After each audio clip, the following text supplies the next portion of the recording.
Gente, tá tudo ok? Podemos começar a nossa live? Som tá bom? Vocês estão me escutando? Gostaria de um retorno?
Bom, então vamos começar.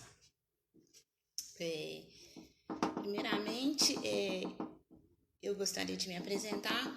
Eu sou Cristina Tadielo, sou educadora, psicopedagoga e sou advogada. Atuo nas áreas de família e na área criminal, especificamente em crimes de racismo, violência doméstica e violência contra a mulher, principalmente contra a mulher negra. Atuo aqui em Belo Horizonte. Antes de mais nada, eu agradeço a oportunidade dada pelo Dr. Estevão Silva, presidente da ANAM Nacional, e já parabenizo pela iniciativa maravilhosa de estarmos interagindo nesse momento complicado, nesse momento difícil. Ao Dr. Gilberto Silva, presidente da ANAM, seção Minas Gerais, e presidente da Comissão de Promoção da Igualdade Racial, a OAB Minas Gerais, comissão da qual eu sou membro, e com muito orgulho, agradecer a parceria desenvolvida junto ao grupo temático da Comissão de Igualdade Racial, grupo temático Mulheres Negras, da qual eu estou coordenadora, e é um grupo que eu tenho um carinho imenso e que o trabalho que a gente desenvolve, os ciclos de estudos, palestras, tem muito a ver com o que eu venho trazer hoje. Agradeço aqui os colegas que estão aqui me acompanhando nesse momento. Quero parabenizar os colegas que já proferiram palestras maravilhosas em lives anteriores, pelo brilhantismo das exposições, que nos possibilitou novos olhares, que nos possibilitou a construção de novos conhecimentos. E eu espero ter a capacidade de levar adiante, manter o nível dessa maravilhosa iniciativa. Eu aproveito para convidá-los a acompanhar as próximas lives. É muito importante que estejam todos acompanhando, atentos. São temas muito diversos, maravilhosos, e nos ajudam a construir uma sociedade melhor. Convido também para participar da nossa sala de música, e música da melhor qualidade, com artistas de primeira, e se puderem, se possível, dê uma forcinha para esses artistas, e venham fazer parte da ANAM, venham agregar, venham contribuir para a construção de um novo olhar, de uma nova sociedade, de uma sociedade mais equânime, cada um fazendo a sua parte, né? Em falar em fazer parte, é importante reforçar para que a gente consiga vencer essa pandemia que está nos assolando, que a gente siga as orientações dos órgãos de saúde.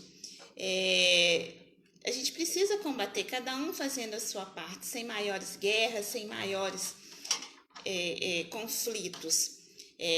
distanciamento social, isolamento, quarentena e lavem as mãos. Tá? Agradeço quem está chegando aí. Obrigada, doutor Estevão. Tiago, amigo querido, amigo de faculdade, amigo companheiro das lutas de vida. Meu abraço, minha gratidão por estar sempre aí comigo. Bom, gente,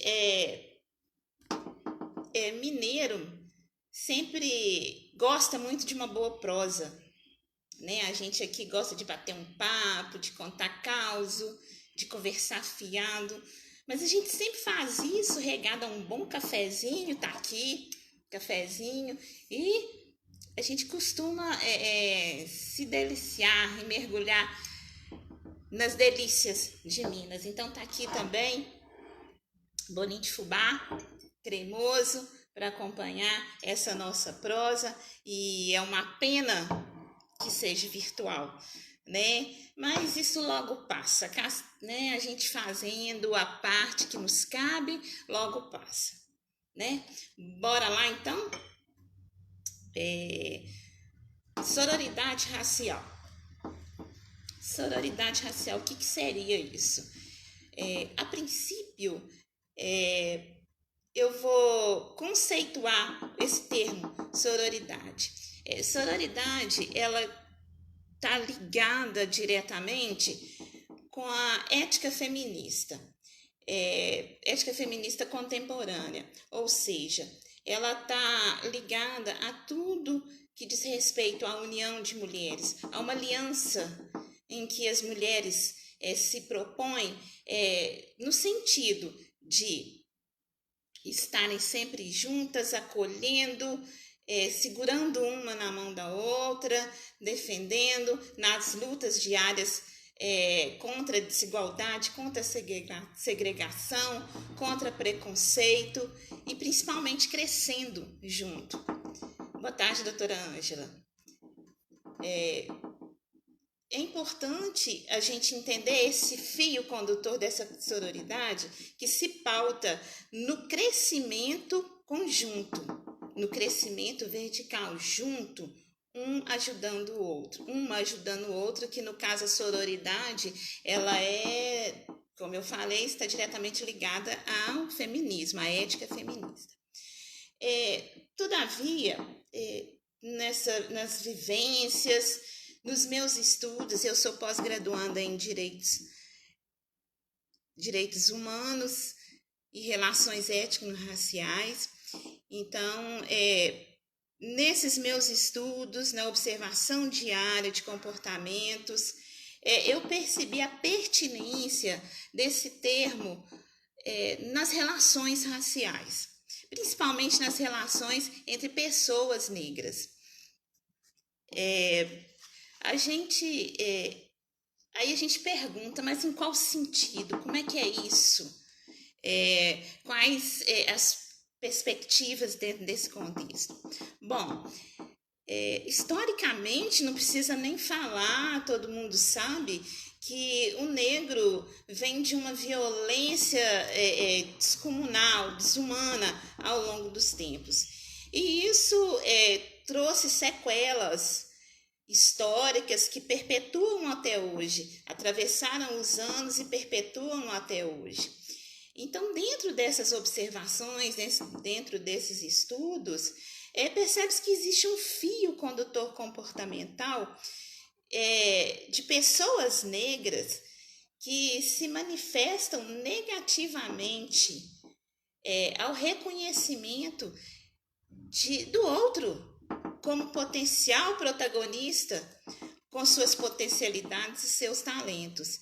É uma competição interna, porque existe a competição externa, a gente sabe muito bem disso, mas existe uma competição interna que tem um fio psíquico condutor histórico das violências que a comunidade, o povo negro viveu. Existe um dito popular que fala que inimigo de preto é o próprio preto. Gente, por mais cruel, por mais árduo que seja esse dito, e na verdade ele é muito doído, ele traz esse peso histórico, que é enfático, que é pontual, nessa sororidade racial. Eu quero deixar aqui em evidência que quando eu falo em sororidade racial, eu estou falando exclusivamente, especificamente de pessoas negras, tá? Questões como sentimento de inferioridade, baixa estima, ódio internalizado, inserção, a luta pela inserção no mundo branco, no mundo de privilégios, colorismo, são fatores que potencializam e desafiam a população negra, a saúde mental do povo negro, e cria muito conflito nas relações entre as pessoas negras. A Bell Hooks, que ela é uma ativista social e uma escritora norte-americana, ela fala que existe uma tendência subjetiva do negro em sempre procurar defeitos, sempre procurar alguma coisa que difame o outro negro, né? Como uma maneira de desqualificá-lo ou inconscientemente de lembrá-lo da condição de subordinação. É duro, né? É doído, porque a gente vive isso, muitos de nós vivemos isso, com os colegas, com pessoas do nosso convívio social, com pessoas de profissão. É muito complicado, porque o negro, todo mundo sabe as dores, mas o negro, ele sabe exatamente o que o outro está sentindo. Então, às vezes não faz muito sentido a gente pensar que um irmão de cor vai subordinar, vai desqualificar o outro, sabendo de toda a trajetória que nós passamos.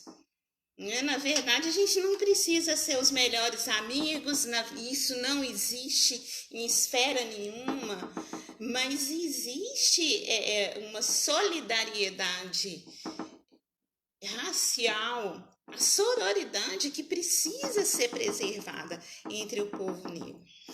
Mas como que a gente pode entender esse processo, já que os comportamentos são, em sua maioria, inconscientes? À luz da psicanálise, a gente encontra em Virginia Bicudo, aqui eu abro até um parênteses que para falar de Virginia Bicudo foi uma mulher negra, muito à frente de seu tempo, a gente está falando aqui de anos 30, anos 40, uma referência na psicanálise do Brasil. Uma mulher fantástica que foi muito bem apresentada, a biografia dela foi muito bem apresentada aqui numa live anterior pela doutora Monique Prado. Vale a pena vocês procurarem saber. E a Virginia Bicudo, ela estudou muito sobre o comportamento do negro, sobre a saúde mental do negro e as relações raciais. E ela traz à baila, nos estudos dela, essa questão desse incisivo sentimento de inferioridade, que contraditoriamente, olha só, leva os negros a estabelecer relações mais harmoniosas com pessoas não negras em detrimento ao irmão. Olha só, quase que uma síndrome de Estocolmo. O negro, assim, ele, segundo a psicanalista, ele projeta no outro todo esse histórico de violência, todas essas frustrações, toda essa mágoa acumulada, toda violência sofrida e toda essa repulsa do que foi essa desumanização do povo negro. Então ele passa a projetar, ele passa a enxergar no outro tudo aquilo e começa a ter essa repulsa pelo co-irmão, né? E o que acontece? Fica esse ranço social no ar, intermitente, que não acaba, que trava, que não deixa que as correntes sigam, que não deixa que essa sororidade, essa união, essa aliança aconteça. Frantz Fanon, que também foi um psiquiatra e um filósofo negro, tem excelentes obras que eu também sugiro que leiam. No seu livro, em um de seus livros, Os Condenados da Terra, de 1961, ele levanta essa reflexão quando ele fala que, ele, por analogia, ele fala do colonizador e do colonizado. O colonizador é o sistema opressor, o que quer se manter no poder a qualquer custo, o que quer subordinar, e o colonizado, o negro, né? O negro que ele imbuído nessa busca por inserção, imbuído, desculpa, nessa dualidade de sentimentos, qual seja a autovalorização e esse profundo sentimento de inferioridade, ele quer ocupar o lugar do outro. E como que ele faz isso? Ele começa a reproduzir ações desse seu algoz, né? Ele quer ocupar de qualquer forma aquele lugar que é cercado de privilégios, aquele lugar daquele outro que não tem problemas de inserção, não tem problemas com as suas relações, e a gente sabe muito bem quem é esse outro, não é verdade?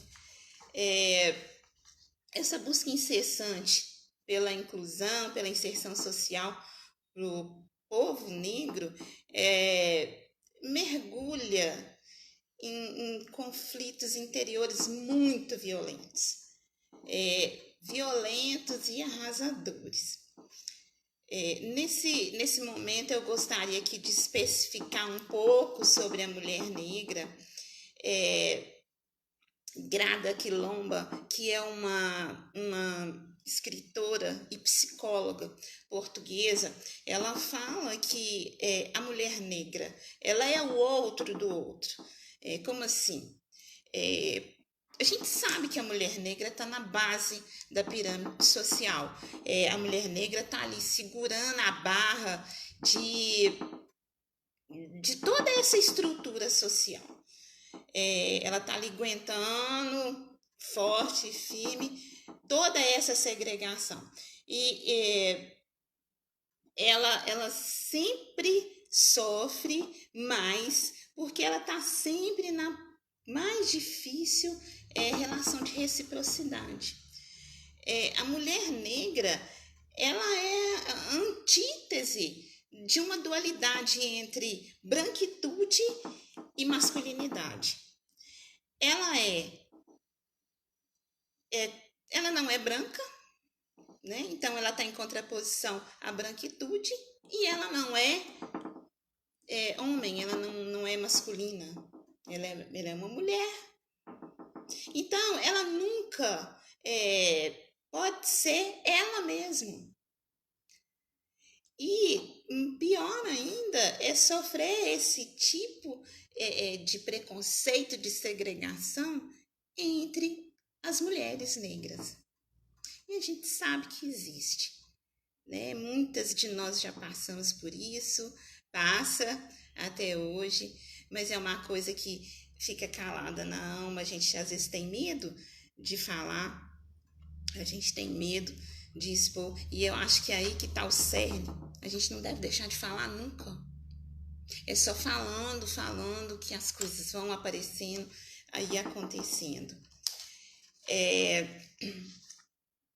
A gente teria aqui assunto, à medida que a gente vai conversando, vão surgindo pequenos assuntos, pequenas pautas que a gente gostaria muito de aprofundar, muito, quem sabe, né? Numa próxima live. Mas, assim, o que eu estou tentando aqui é fazer um geral, um apanhado geral.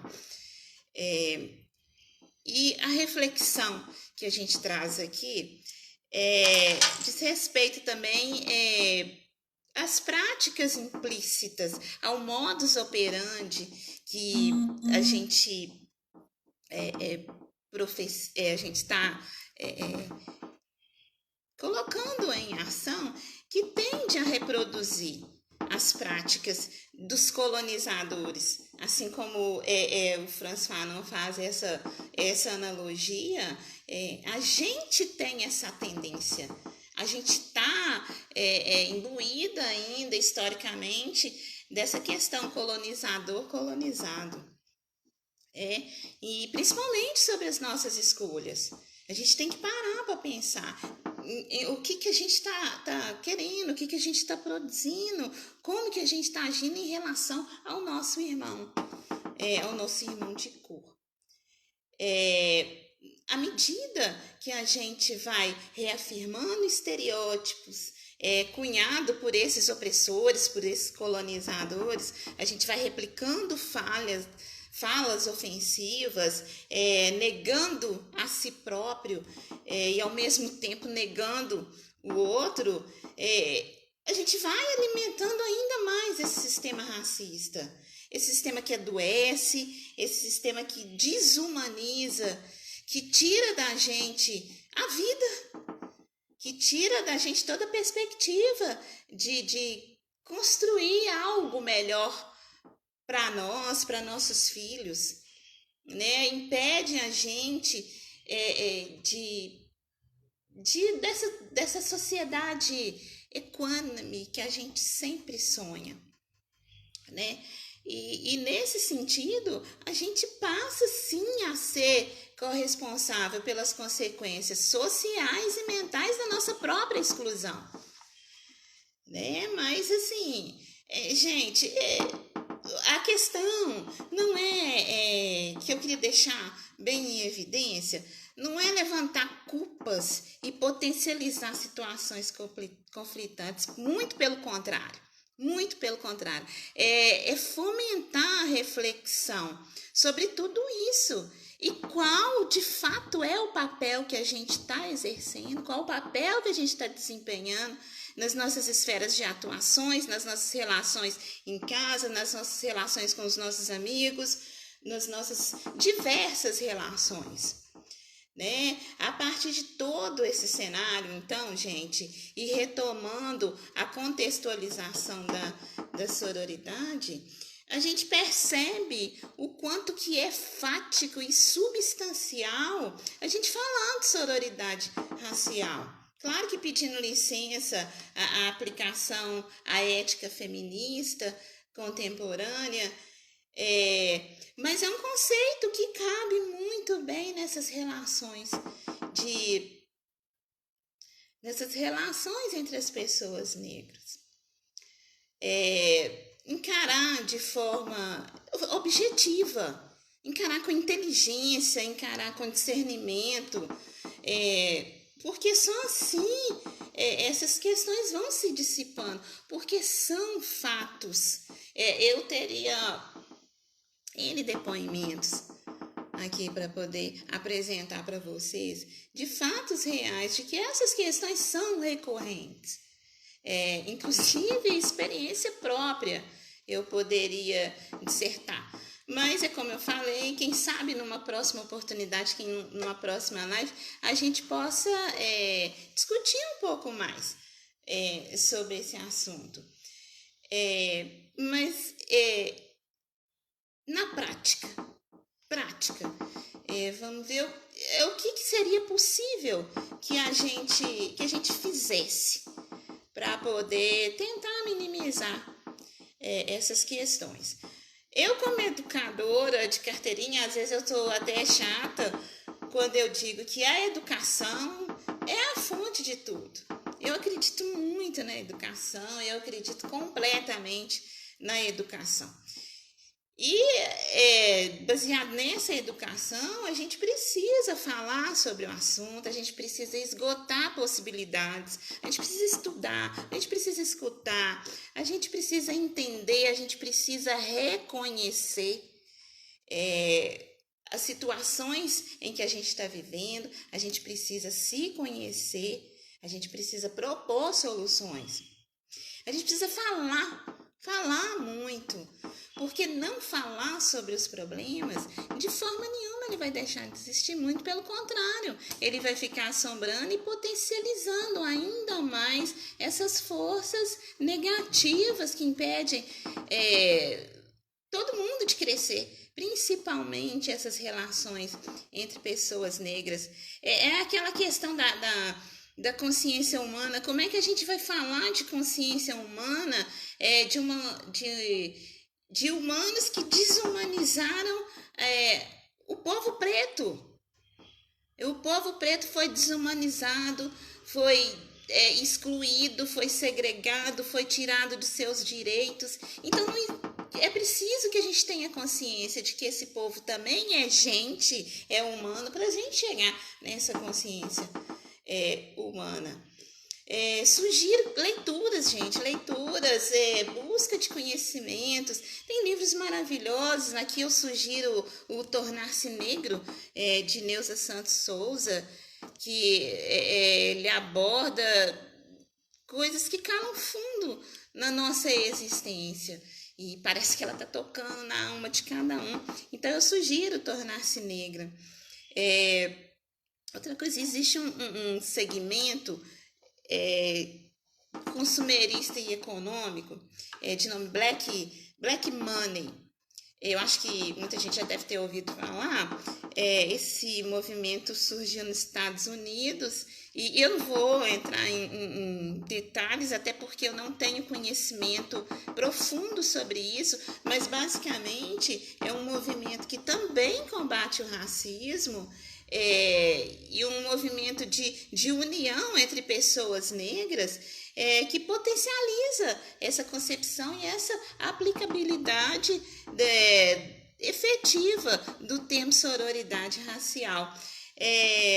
Eu gostaria a respeito do Black Money, bem interessante, eu gostaria de indicar esse livro,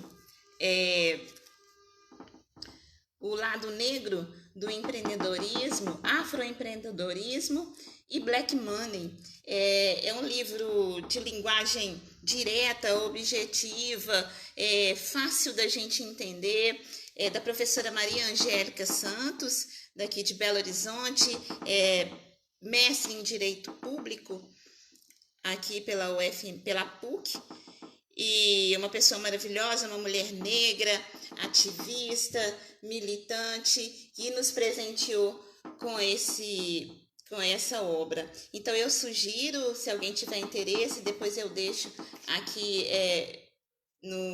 aqui embaixo as indicações e as redes sociais dela. Então são ações, gente, que fomentam o povo negro, que dá oportunidade a cada um, né? E trazendo para a seara do direito, né, gente, onde a vaidade encontra um campo muito fértil. Como que poderia ser feito? Como que a gente poderia entrar nesse contexto prático da sororidade? Bom, advogados negros que já estão em ascensão, acolher os jovens, os iniciantes, porque a gente sabe que das dificuldades que existem, as dificuldades naturais. E quando é preto, a gente sabe que as dificuldades são multiplicadas. E quem já está um pouco à frente sabe exatamente como é isso. Então cabe esse olhar para aquele que está começando, para aquele que está passando pelas dificuldades que o outro passou, que sente, que sabe exatamente a intensidade daquilo que está dentro, das dificuldades. Então, como não acolher, como não ser solidário neste momento? É muito bacana, existem discursos de pessoas negras belíssimos, antirraciais, belíssimos, palavras maravilhosas, mas que perdem todo sentido quando por trás dessas palavras estão ações de segregação, de discriminação, de rejeição e de competição. A gente não está querendo competir, a gente não precisa competir, a gente precisa caminhar junto, a gente precisa dar as mãos, a gente precisa crescer junto. Se alguém tiver alguma pergunta, alguma coisa, tá? Eu estou à disposição, pode ir perguntando.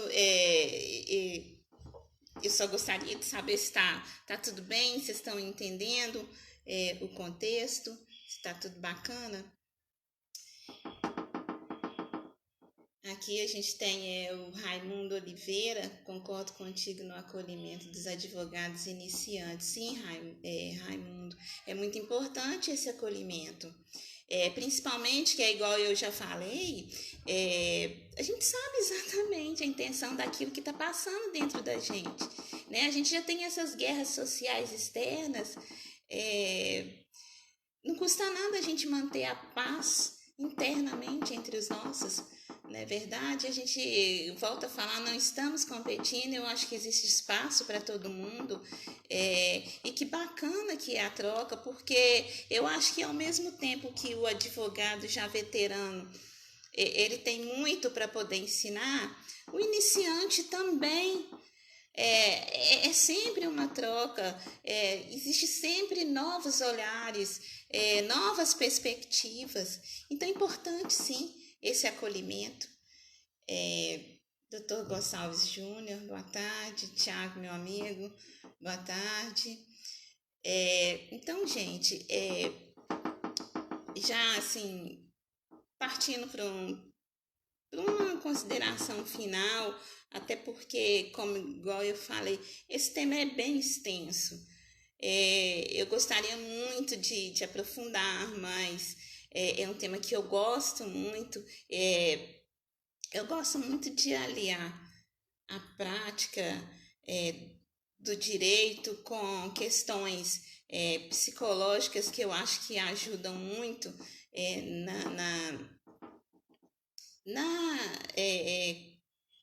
no momento, na vida como um todo. O emocional, ele comanda, né? Ele comanda as nossas ações.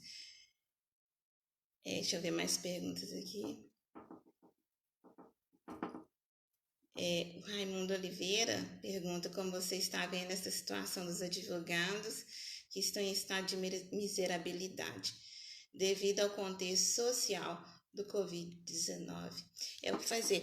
Raimundo, realmente, a situação está muito complicada para todos, né? Vamos combinar que está, assim, atingindo várias classes. Na questão do advogado, a gente já vem de um contexto de muita dificuldade nas demandas jurídicas. Eu acho que vai muito também daquilo que eu falei, dessa dificuldade, do povo preto, a vulnerabilidade emocional do povo preto em razão do distanciamento, em razão dessa segregação.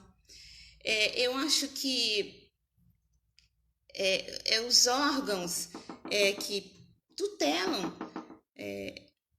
a carreira advocatícia deveriam ter um olhar mais sensível para essa causa dos advogados, não só agora, porque agora a gente está no extremo, mas no geral. A gente precisa, olha para você ver como que o que acontece, uma coisa vai puxando a outra. Se tivéssemos maior representação de advogados, de operadores do direito, negros, nos fóruns, nos órgãos de comando, talvez essa situação não estaria tão difícil. Mas o que a gente pode fazer agora, já que está nesse ponto? É o acolhimento. É um acolhimento, é entrar em rede com esses advogados, com essas pessoas que estão nesse estado e tentar fazer alguma coisa dentro das suas possibilidades. Eu acho que a gente sempre pode fazer alguma coisa em ajuda ao outro. A gente sempre tem uma coisinha a fazer, nem que seja escutar. Porque a partir do momento que a gente também escuta, a gente vai refletindo em cima de várias coisas e de repente soluções aparecem. Mas eu acho que principalmente a gente entrar em rede, advogados negros, entrar em rede de solidariedade nesse momento e em todos os outros, mas principalmente nesse momento, e tentar de alguma forma fazer alianças. Tá? Eu espero que eu tenha te respondido. Mais alguma pergunta? Não? Bom, gente, então assim, já partindo para essas considerações finais, conforme eu falei, eu gostaria de ficar aqui falando, mas não é possível. Eu reitero a prática da autoeducação. Essa autoeducação que vai transformar, que vai nos proporcionar novos olhares, autoeducação transformadora dos modos de representação que atuam diretamente na construção da nossa identidade. A autoeducação que vai nos proporcionar novos olhares, que vai nos dar força para um combate inteligente, né? Um combate efetivo, um combate corajoso, um combate de resistência, porque resistência é a nossa essência, a gente não pode nunca esquecer isso, e que vai fomentar essa luta coletiva por mudanças estruturais. A gente precisa pensar e refletir muito e entender que a gente precisa agir em favor do rompimento esse ranço social que aprisiona, né? Conforme Frantz Fanon faz a analogia, a gente precisa sair desse contexto de colonizado e colonizador. A gente precisa mostrar para a casa grande que temos potencial, que temos força, unidos, porque muitas vezes parece que esse sistema opressor, ele não precisa de muita coisa para poder fazer com que os subordinados consigam mantê-los no poder. Eles mesmos se destroem, a gente mesmo se destrói. É pesado a gente falar isso, mas a gente precisa encarar, a gente precisa entender, não igual eu falei anteriormente, levantando culpas e responsabilidades, mas entendendo que esse problema existe e buscando soluções.